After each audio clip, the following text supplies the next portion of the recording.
Let us continue this lesson. So this is the skull bones, frontal bone, sphenoid bone and temporal bone. So ethmoid bones are here in. So you have to observe in this that figure. So next we discussed about this vertebral column. So this is that vertebral column of human beings. So the vertebral column is also called as the backbone. This is that backbone. This is the backbone. So it consists of nearly 33 serially arranged vertebrae which is interconnected by the cartilage known as invertebral disc. The vertebral column extends from the base of the skull to the subpelvis and forms the main framework of the trunk. The vertebral column has 5 major regions.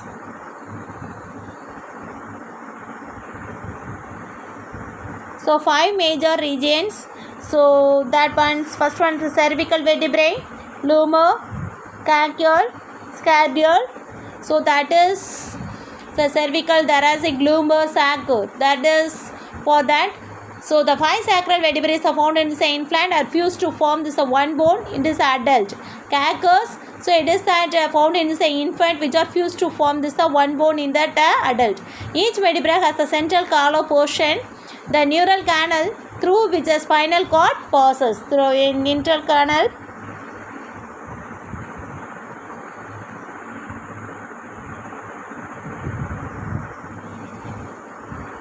So that is each vertebra has a central hollow portion, the neural canal through which spinal cord passes.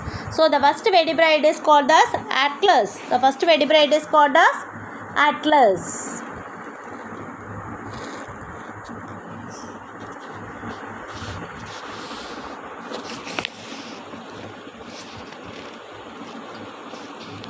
So the second vertebrae is called as axis. Atlas articulated with this occipital content. So first vertebrae is called as atlas. The vertebral column protects the spinal cord, supports a gait and serves as a point of attachment of the ribs and muscular of the bone.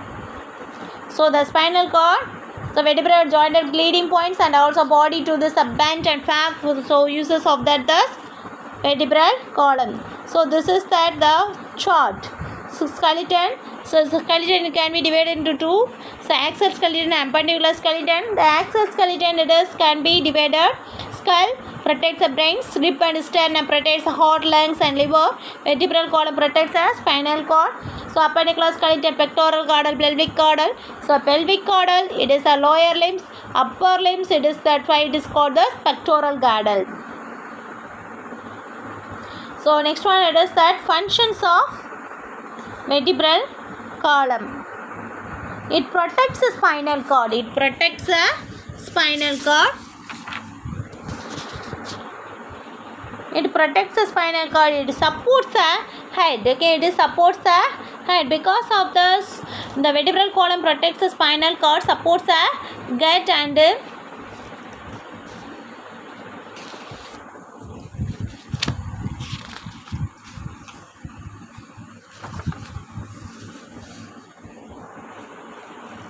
serves as a point attachment of the ribs and the muscular of the back. It serves attachment for the ribs. It provides a support and the pectoral and the pelvic caudal.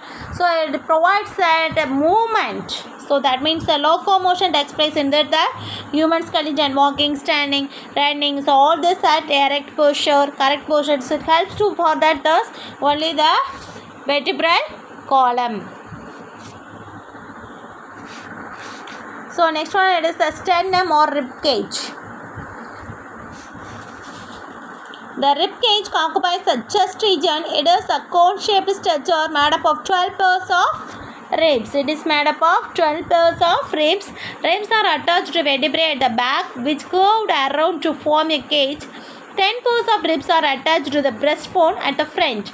2 pairs of lower ribs are free at front. These are called as free-floating ribs. Rib cage is set up in such a way that it can contract and expand during the process of breathing. Rib cage protects the underlying lungs, heart and some part of liver.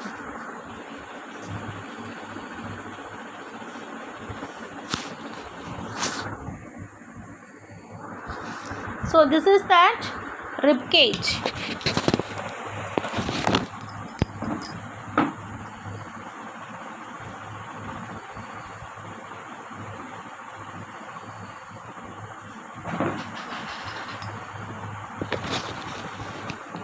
So this is the rib cage. You see that? So this is that rib cage. So sternum is a flat bone. So already we discussed about this types of bones: flat bone, long bone, hairy. So the rib cage, it is made up of this that flat bone, and it is mid-ventral line of this thoracic. It provides a space and attachment of this that thoracic ribs and this abdominal muscles. So 12 pairs of here. Here 12 pairs of ribs are here. So each ribs is thin, flat and bone connected dorsally to ventral column, ventrally to the sternum. Ventrally to that, this is the ventrally to the sternum. So it has a two articulation surface and it is a dorsal link. Hence it is called this a five link. The first 7 pairs of ribs are called. The first 7 pairs of ribs is called true ribs or vertebrosternal ribs. So dorsally attached to this thoracic vertebrae and ventrally connected to this sternum with the help of hyaline contagious. So 8th and 9th pairs of ribs do not articulate directly sternum but jointed with cartilage and hyaline point of this 7th rib. This ribs is called the false ribs. This ribs is called the false ribs. This ribs is called the false ribs. So the last 11th ribs is called this. Last 11th, 12th ribs is called the floating ribs. So the last 11th and 12th pairs of ribs are not connected ventrally. Therefore, it is called the floating ribs or vertebral ribs. Thoracic vertebrae ribs sternum together to form this rib cage. Rib cage protects at lungs, heart, liver and plays a role for in breathing. Humans and giraffes have this same number of bones in this and necks, but the vertebrae in this giraffe's necks are much larger. So next we discussed about this appendicular skeleton. Appendicular skeleton contains bones, appendages of the body as well as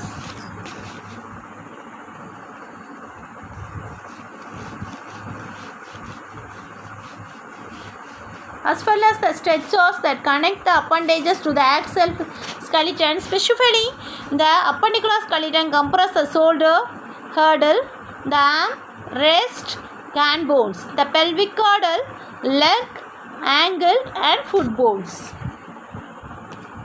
Appendicular skeleton, the bones of the upper and lower limbs along with the girdles.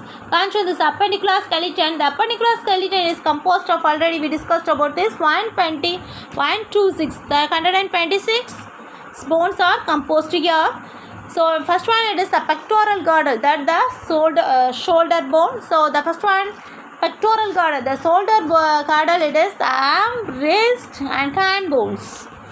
So the shoulder bone is formed by a collarbone at the front and the shoulder blade at the back.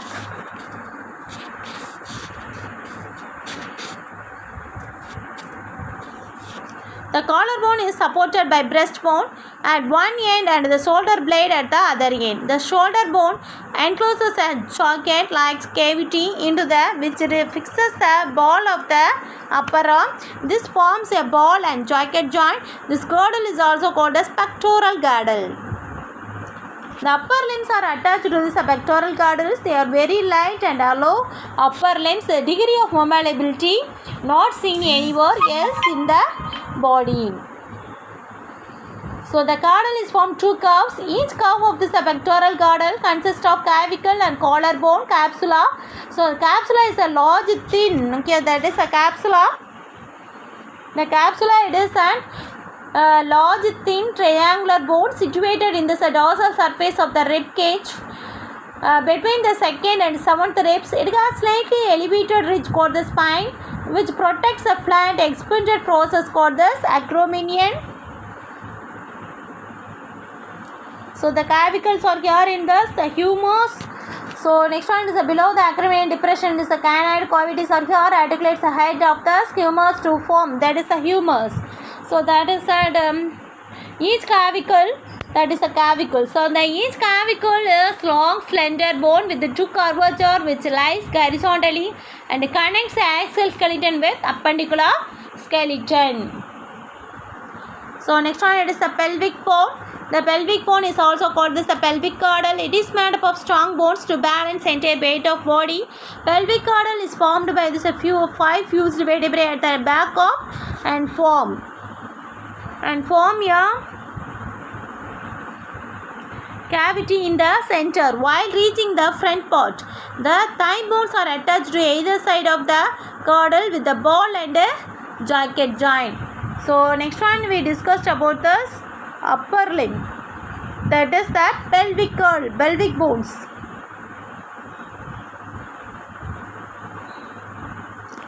Upper limb consists of 30 separate bones specialized for mobility.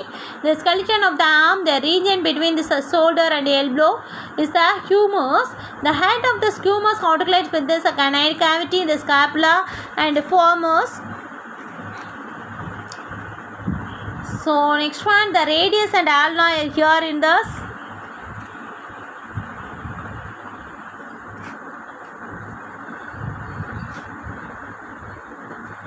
So pelvic girdle is a heavy structure specialized for weight bearing. Because of this, it is that weight bearing.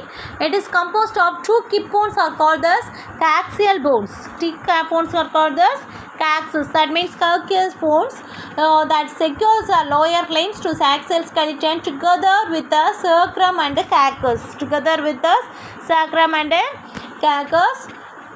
So the hip bones form this basin-like bony pelvis. So each coaxial bone consists of three fused ilium, ischium and pubis. Ilium, ischium and pubis. That is a pubic bone. The pubic symbiosis are here.